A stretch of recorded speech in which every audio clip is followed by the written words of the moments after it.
G's, no design on my jacket. Work hard and I'm changing my bracket. Talk tough, we ain't hearing that racket. Dots came in, you know how to stack it. Don't take it wrong, but I'ma need my ends though. I got tigers on my chest like Kenzo. Rail came, yeah, he putting that Benz though. Carol's here, man, you know he stay 10 toes. Big dog, man, you know I ain't worried. Bent up, so I'm talking real slurry. Got a blast, bro.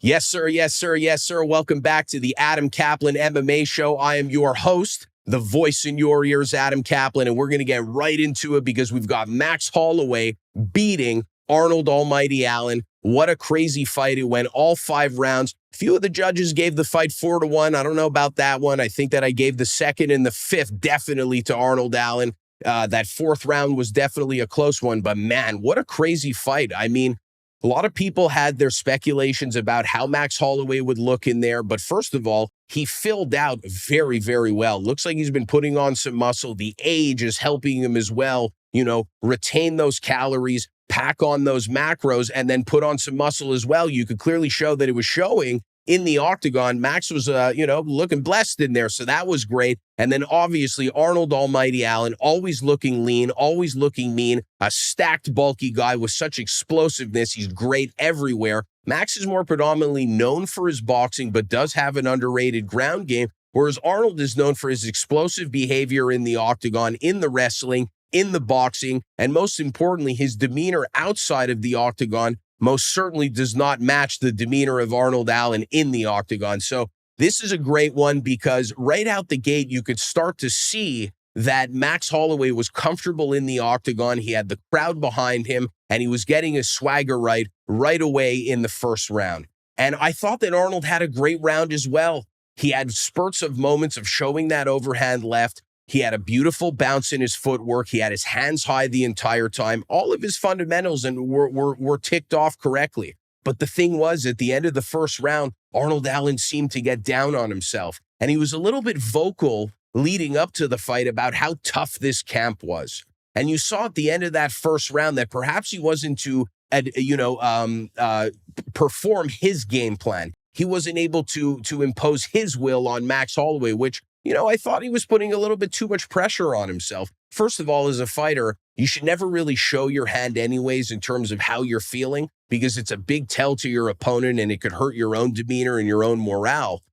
But as well, it's like, Arnie, you had a great first round still against one of the best of all time in the featherweight division and in the UFC in Max Blessed Holloway. And, you saw that in the second round, once he started letting that left hand go, he was getting his swagger back a little bit to Arnold Allen and was starting to take over a little bit of the pace of the fight.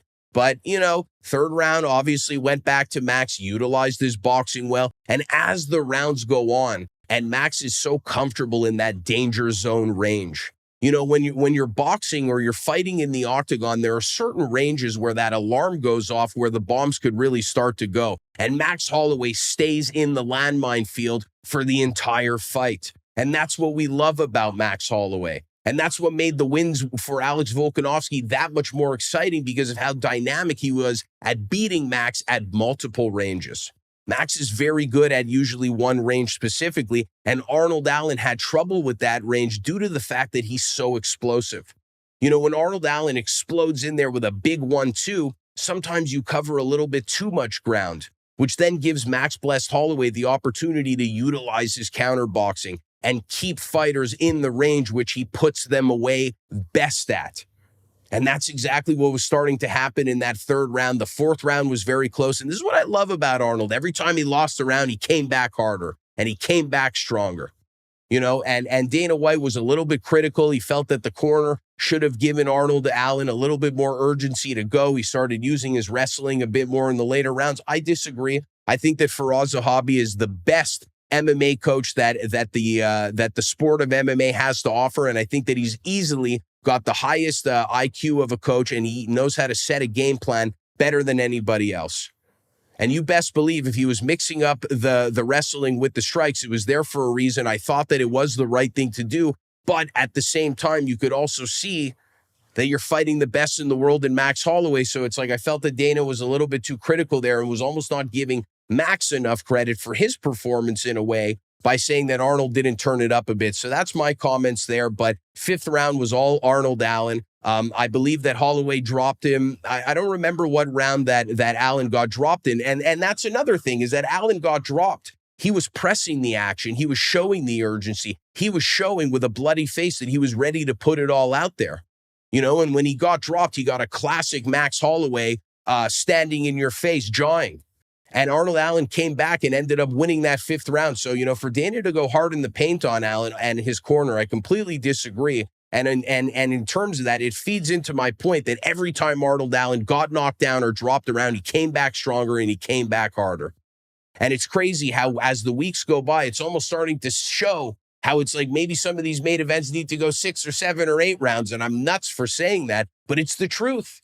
Sometimes these fights it's ridiculous. 4-1 for Holloway. It's like, come on now. But some of these fights are so razor thin and so close that it's like maybe another round would actually do it. Maybe BKFC is doing it right with that overtime stuff, but I don't know about that. It might not be the safest as it is. So what a great fight. And then, you got to think to yourself, what is next for Max Blessed? Because he's one fight away. Obviously, he could be fighting for the title right now against Yair or Alex Volkanovski. And it's kind of like, do we want to see the Volk fight again? Not really. The Yair Volk fight is rumored for UFC 290. It's targeted for July, but it's rumored. It's not official yet. A couple folks were quick to jump the gun.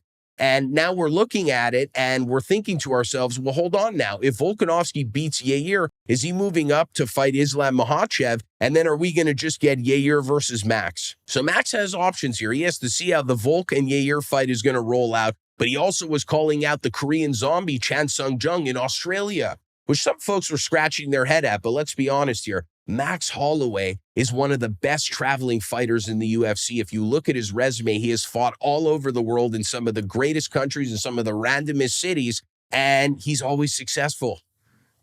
Aside from the losses against Volk, the guy is successful as a traveling man. Why not go to Australia? Why not build your brand out there? You're also gunning for the world champion and one of the greatest of all time in the division in Alex Volkanovski. Why not beat somebody in his backyard? So I like it.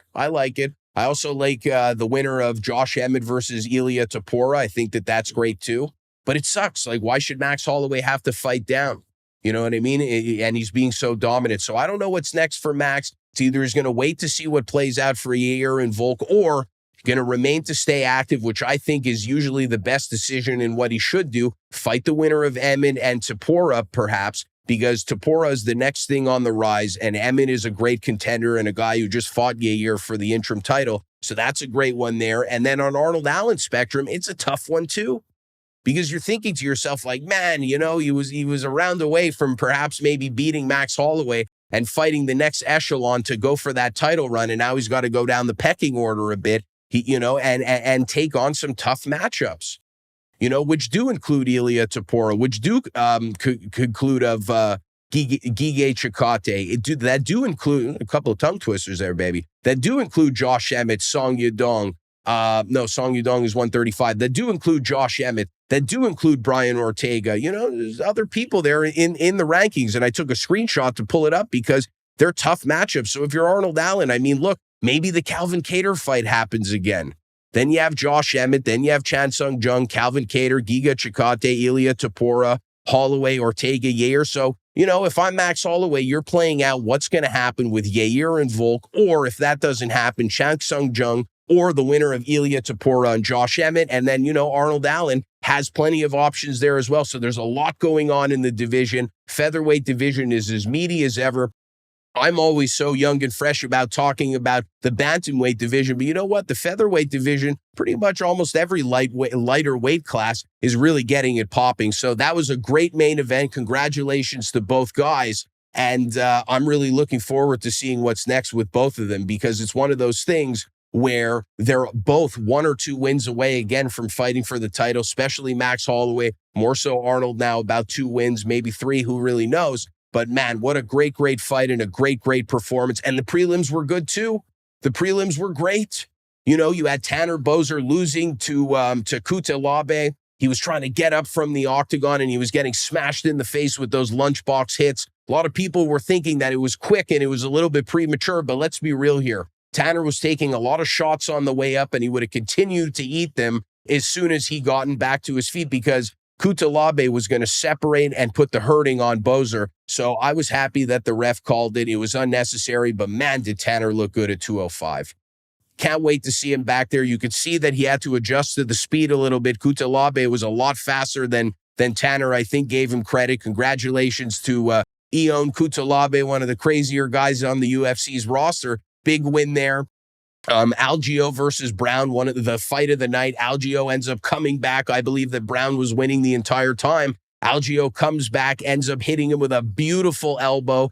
Down goes Brown. He sinks in that rear naked choke, and then he cuts a Colby Covington-esque promo, calling the Kansas City crowd dust and dirt and disgusting. So that was interesting right there. We had Clay Guida again fighting Rafa Garcia. Would have been nice if he would have retired, but then kind of honey-dicked the UFC and the crowd by taking off his gloves, but then wanting a glove swap and basically wanted to wish his mom a happy birthday. And then DC awkwardly had to kind of cut him off and walk away, which sucks because Clay Guida is such a legend. But at this point, it's getting a little bit old. It's like enough already. But I am, happy to see that the UFC is giving Clay Guida still an opportunity, even though it might not be to his benefit of his health. And, Pedro Munoz, wow, what a big victory against Gutierrez. Seems like just yesterday where we had that no contest against Sugar Sean, Gutierrez had some momentum behind him, beating Frankie Edgar in exciting fashion. But man, Munoz went back to what he does. It was a good fight, high pace, action-packed. And, boo-hoo to the crowd in Kansas that was booing those two gentlemen in there because they put on a killing show. And, some of these markets that the UFC are going to, yes, I would rather them go there than the Apex. But, man, some of these fans have a few screws loose. That was a great, great fight. What else? I mean, Dustin Jacoby felt that he got robbed there, felt that he should have gotten the decision over the Russian. And then, a nice story was Zach Cummings versus Ed Herman. Both guys that have been in the UFC for a tremendous amount of time, both retired on the night, and you love to see it. Because AC has been critical at the fact that the UFC continuously goes on to put fighters that are in a retirement fight against killers so that they could get knocked out. We saw it in Shogun. We saw it in Frankie Edgar. We've seen it in plenty of other guys. I don't need to go down that road. The reality is that it shouldn't happen. Once the UFC is in contact with the fighters and talking about where they're at in their career, and I feel that they tell the UFC openly that they're retiring, I feel two things should happen. The UFC should either try to match them up with a veteran or somebody that is kind of ran in the same circles of the same generation as them to try to make it more of an evenly matched fight, putting two vets against vets type of fights, like how Joe Lozon was supposed to fight Donald Cerrone. That would have been great, or I think it was Jim Miller, whatever the case may be, that type of fight. I love the fact that they did Ed Herman and Zach Cummings, two guys that, Ed Herman's been around a lot longer, 2006 more or less, this is when I've been watching, but at the end of the day, two guys that were more or less at the tail end of their career where it wasn't going to be a complete one-sided fight, and it was going to be a fun fight that both guys could go off with a heartfelt, emotional victory and a feather in their cap to themselves, their coaches, and their families that they're not getting knocked out by the next big thing like Shogun did against the Ukrainian guy that nobody even remembers anymore. So I was happy that the UFC did that, and I encourage that the UFC does that more so that when fighters are at the end of their career, like Masvidal, for example, how great would it have been if he would have gotten in there with Nico Price and he just put on a banger and he just, they beat the shit out of each other, but it was a well-matched, even fight due to where Masvidal was at in his career. So that's kind of where I'm saying there. And that's my wrap up on Holloway versus Allen. This is the Adam Caplan MMA show. We're out, baby. Big cheese, no design on my jacket. Work hard, now I'm changing my bracket. Talk tough, we ain't hear that racket. Dogs came in, you know how to stack it. Take it wrong, but I'ma need my ends though. I got tigers on my chest like Kenzo. Rail came, yeah, he putting that Benz though. Carol's here, man, you know he stay